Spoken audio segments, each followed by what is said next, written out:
Sweden में कलाम पाक की बेहुरमती के खिलाफ कराची प्रेस क्लब के सामने पाकिस्तान तहरीक इंसाफ के कारकुनों ने एहतजाजी मुजाहरा किया। मुजाहिरीन ने शदीद नारेबाजी करते हुए स्वीडन से सफारती ताल्लुकात खत्म करने और स्वीडन के सफीर को मुल्क बदर करने का मुतालबा भी किया। मज़ीद तफसीलात देखते हैं इस रिपोर्ट में।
इमरान खान के हिदायत पर लेबर विंग सिंध और कराची और ख़वातीन विंग मुश्तरका तौर पे कुरान की बेहुरमती के ख़िलाफ़ यहाँ मुजाहरा कर रही है।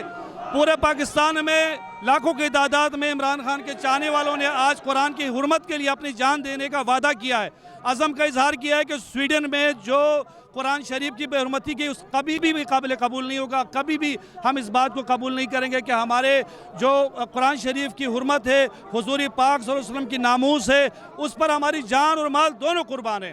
तो आज इंशाल्लाह मुजाहरा कर रहे हैं और इस तरीके से कुरान और अल्लाह पाक के मुक़द्दस नाम और हुज़ूर पाक सल्लल्लाहु अलैहि वसल्लम की नामूस पर हमारी जान भी कुर्बान है। मैं समझता हूँ कि जैसा कि हमारे कप्तान इमरान खान जब वज़ीर आज़म थे तो अक़वाम मुत्तहिदा में जब असम्बली में उन्होंने ख़िताब किया था और उन्होंने कहा था कि हमारे दिलों में कुरान है और हमारे दिलों में ला इलाहा इल्लल्लाह मुहम्मद रसूलुल्लाह सल्लल्लाहु अलैहि वसल्लम धड़कता है।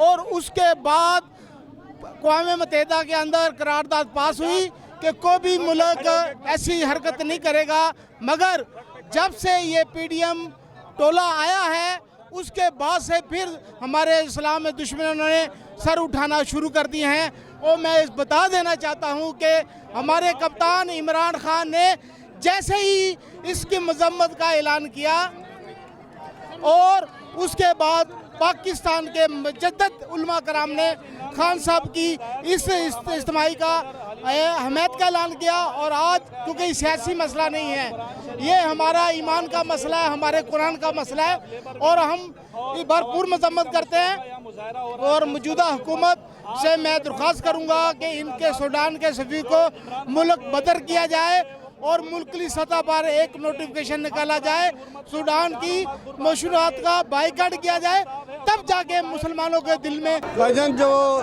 स्वीडन में अदालती ने जो इजाज़तनामा दिया है वो इजाज़तनामा नहीं है, ये मुसलमानों की तौहीन है जो की गई है। और उस तौहीन की वजह यह है कि हम सब कुरान की छतरी के तले मुत्तहद होने के बजाय आपस में बटे हुए हैं। इसी वजह से इनकी हिम्मत होती है कि वो मुसलमानों की जो है वो जज्बात को मजरूह करें। जब तक हम आपस में मुत्तहद नहीं होंगे, जब तक हम एक नहीं होंगे, उस वक्त तक ये मजहबी दहशतगर्दी ये करते रहेंगे। और मजहबी दहशतगर्दी का तरीका यही है कि हम इनके ऊपर पहले इंटरनेशनल कोर्ट में अपील करें, हम इंटरनेशनल कोर्ट में इन पर मुकदमा दर्ज करें। अगर वहाँ से इंसाफ नहीं मिलता तो फिर वाहिद अल जहाद है जो हमें करना पड़ेगा। अगर ये मजहबी दहशतगर्दी इंटरनेशनल कोर्ट पाकिस्तान की और मुसलमानों की सपोर्ट नहीं कर, अब स्वीडिश आनी ही नहीं चाहिए।